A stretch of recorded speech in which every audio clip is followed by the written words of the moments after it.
afternoon to everyone. Thanks for being here just after lunch. I hope you got your coffees. I mean, usually after lunch people fall into a little bit of a lull. So glad to see everyone back from lunch. Made the trip from London this morning. A pleasure to be here. I hadn't seen this museum, so it's absolutely amazing to see a museum as well and be here and enjoy some interesting discussions. So I thought, I mean, being an academic with an interest in the auto industry, I would say I'm hardly semi-literate on the technical specs and side of things, and my colleague Hamza will be talking about that stuff more about how the technological aspects go, but I'll be talking more about the sort of business strategy as Siraj just mentioned, and with my own interest in the auto industry, disruption that's happened not just with Tesla and others, electrification, autonomous driving, you name it, all the different trends that we've been seeing. And to be interested, I was really particularly interested in this Cheri technology because of a personal reason. And I thought this interesting. I mean, not that while ago, my own car was driven off in front of my house, literally locked overnight, and the dogs didn't even bark, and it was absolutely secure, had a remote. And by the way, it was not a Land Rover, it was not JLR, just to specify. This was a Toyota, it was a CHR. It was driven off and so I got a personal experience of why we need to make cars, and especially with all the shifts happening to autonomy and software centricity, much more secure. And whether it's hacking, whether it's cyber breaches, all of those things, having experiences at a personal level with friends as well who live in London area, this has become absolutely almost as simple as 1, 2, 3. And with increasing software centricity, I don't think this is getting any better. So in that sense, I saw it really resonated with me, the idea to improve this. So it seems like a no-brainer, but as we know with every new technology, the hurdles are adoption and getting people to see the value of it, making that value more obvious to targets, clients, everybody else who has to invest in those. So I thought I'll talk a few things about what I know about what's changing in strategy. And a few things that have been interesting is that when I say industries are vanishing into ecosystems, I mean, I did some research on a Chinese firm called Xiaomi. Some of you may have heard about it because recently it launched an electric vehicle as well in China, which is making waves there, and it came up with a smartphone. Within a span of 10 years, it went from being simply a software tweaker to being a fully fledged IoT giant, and now they even launched an EV. So it's interesting that who would have thought this company to be a competitor in the auto industry? So what does the auto industry mean anymore? Is it the Daimlers, BMWs, and JLRs and of the world, or is it tech companies and Google or Tesla, etc. of the world? So what does the industry mean anymore? It's not really definable as an industry in the sense we define industry. So that's one thing we've seen. The principles of corporate strategy have changed to the degree that it's much more demand-driven. So why is it that Apple can do 100 different things, go from healthcare to movies to music, whereas companies like GE, etc., used to struggle? So what's changed around this, having a user base that they can sort of pivot around to different areas because of the interconnectivity, the added value that their customers get from increasing the value they get from their suite of products and services. The other thing that is, of course, changing is that it seems to be that firms don't need to have competencies, or they get there very quickly. So I remember all the German automakers, and I was in Germany several times during those years, making fun of Elon Musk as being this Yahoo guy. What does he know about cars? This is going to go nowhere. Statements from CEOs. Almost, and this happened with Steve Ballmer when the iPhone came, the CEO of Microsoft. There's a video of him laughing about the iPhone. Who would buy a $500 iPhone? Makes no sense. Everyone will get a Windows Mobile. We saw what happened to that. So sometimes people obviously overestimate the adoption of new technologies, but it's that these days it seems like Netflix can make movies very quickly. Where did it learn how to make movies? I don't know. Where did Elon Musk know how to make cars?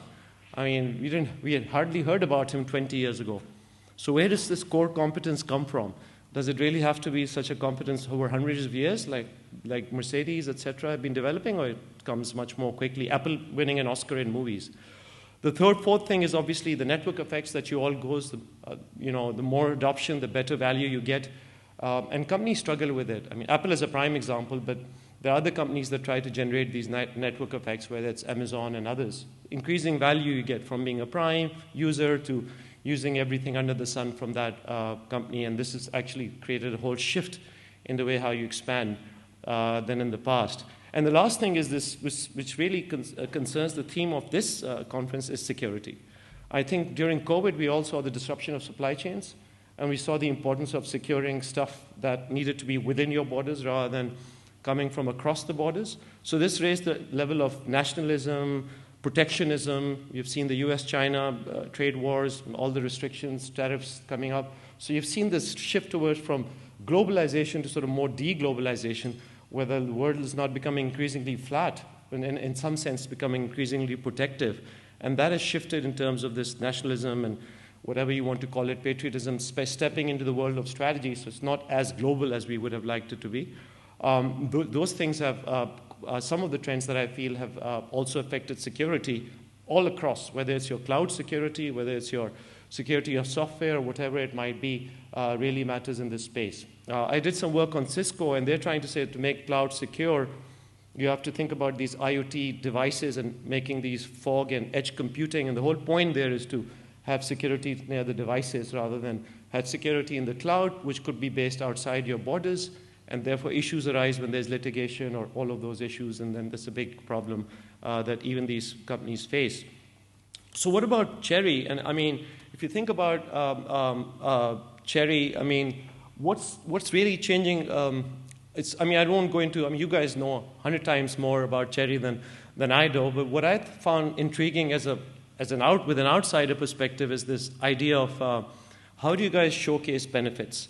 How do you facilitate this introduction and the use case for this, which is quite obvious overall?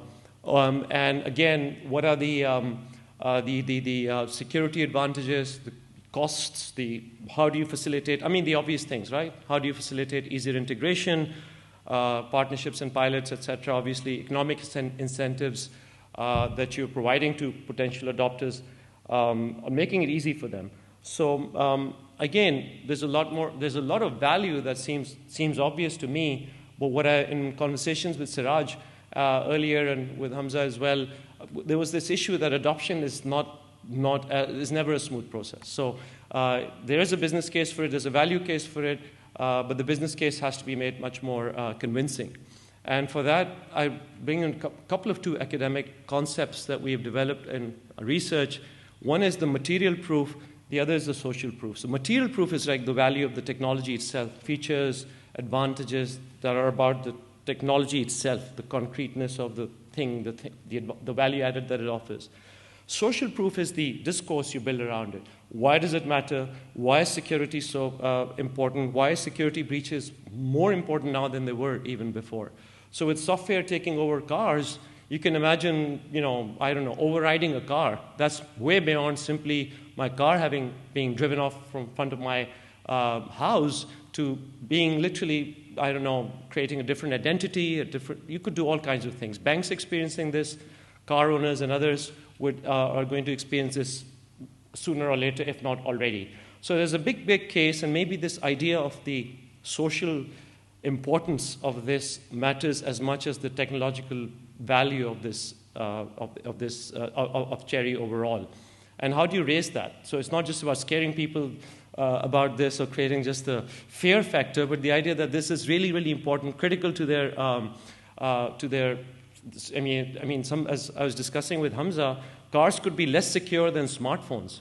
I mean, that doesn't sound very reassuring to any car owner. So I feel that that's something that I would care about as a consumer, as an end consumer. So in that sense, it's a message that needs to resonate much more than the technological features of just Cheri, what it stands for, what it is, how is hardware chip more secure than software, et cetera, et cetera. So the last thing that I wanted to talk about is just some of the strategies that have been distilled in the literature on this idea of initial adoption hurdles. So every technology, every platform, every new innovation has adoption hurdles. And we know some of the common strategies that not all of them are applicable to Cheri. Of course, some of these are. So pre-invest, we know this when Microsoft launched Xbox, they pre-invested to show they're serious, but that's someone with deep pockets. So that's that's a strategy with someone with deep pockets. But this idea of build a cooperative strategy, when Apple dominated, Android came in with every other smartphone forming a cooperative alliance. So they were able to challenge, at least pose a challenge to Apple's dominance once iOS had taken over. So as you know, every other handset in the world other than Apple is on Android. So they created this alliance to make sure that everybody else came together on this, around this, and this pooling allowed them to at least propose some kind of competition to Apple. Sequential approach, you begin as a producer and you start, who remembers Amazon being a bookseller? I think it's a little bit more than a bookseller. More people would agree by now. It started in '98 being just a bookseller. And now a good question would be to ask what it does not sell. Probably is a better question to ask these days. Create a market strategy. So this is sort of a strategy of this bowling. Those of you who have played bowling, I've seen when you try to get the pins, you roll one ball and you try to get the others, and the idea that you try to get initial adopters who create additional adopters. So Facebook started with Harvard students, and they encouraged other university students. So for these 5 people, it went to 2 billion adopters over a few years, right? Which is absolutely unbelievable if you think about it. 5 people to 2 billion adopters through this process of snowballing and marquee strategy. Provide utility to one side. So which are the main sides? Is it your clients? Is it the other partnering governments, municipalities? So do you have a sequential process? Or where are you showing value for this to get diffused? Do clients need to sign up first, or do other stakeholders need to sign up first? And how do you sort of address these interrelations between these different adopters that you're targeting in terms of the value they co-create with this adoption? This is typically for platforms. So if you made games, you want to produce games yourself to create initial momentum before you ask third parties to step in. So that's a strategy for trying to create your initial momentum for anything new, so that you get the wheels moving before others come in and join into that. Wedging is really interesting. This is something that happened with Amazon Kindle. It actually rode Android for free in launching the Kindle and the Fire tablet. So it's almost like wedging into a system, and that Xiaomi did. It leveraged Android to customize it for Chinese consumers, and then went on to assemble a smartphone, and later it became an IoT giant. So it almost wedged its way into its Android ecosystem, and then became an IoT giant worth tens of billions. It was just a software producer 10 years ago. Drafting off is something that someone like, if you remember, anyone has used Airbnb in this audience? So probably as a guest. Has anyone hosted anyone as Airbnb? That's less common. We have actually, you have. Okay, always nice to get that side of the fence as well. So one of the interesting things about Airbnb initially was that they were able to ride on Craigslist, and they used that list to get initial momentum with people to create visibility. And that list was something that helped them, it was like a foothold into the market. So that kind of drafting on the pictures that you have of the slipstreaming, drafting off, is that you use the momentum of someone already and take the advantage of running second behind. Or something like in running, you get advantage if you are behind the front runner. Same in swimming, same in cycling. And that the benefit you get from those currents, the drafts, is what this strategy is, riding in that slipstream of that momentum. Again, the idea of framing, this is the last thing I'll talk about, is to frame for what is the message that you send. Again, coming back to the idea of social side of technology. It's not just about that it's absolutely vital for security. It is, but what is the message that is the most appealing message that you communicate about Cheri? Is it the idea that is it a tailored message so the clients are looking for something else, car makers, Or is it governments, other partners are looking for something else? So are you tailoring it in different ways, depending on who is looking for what from Cheri as a technology, as a system? Or are you sort of thinking of one integrated message? So there's one message, this is Cheri, doesn't matter this is governments, doesn't matter these are car makers, whoever it is. What I've seen from research is that it depends, right? So when Salesforce came in, it was saying, look, we are actually, there's no software for salespeople. IT people, they were saying, well, actually, this won't disrupt your IT system. So they had slightly different messages to make sure the IT people didn't feel threatened and that the salespeople would find it useful.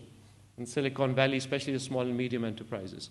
So the idea that you frame yourself in a way or the message you send is appealing and resonates with the target audience. So, and these might not be exactly the same message. They need to be tailored at times rather than one message that is supposed to be with everyone. So this was my last point, and I'm happy to discuss further. But thank you again for your attention. And once again, thank you so much.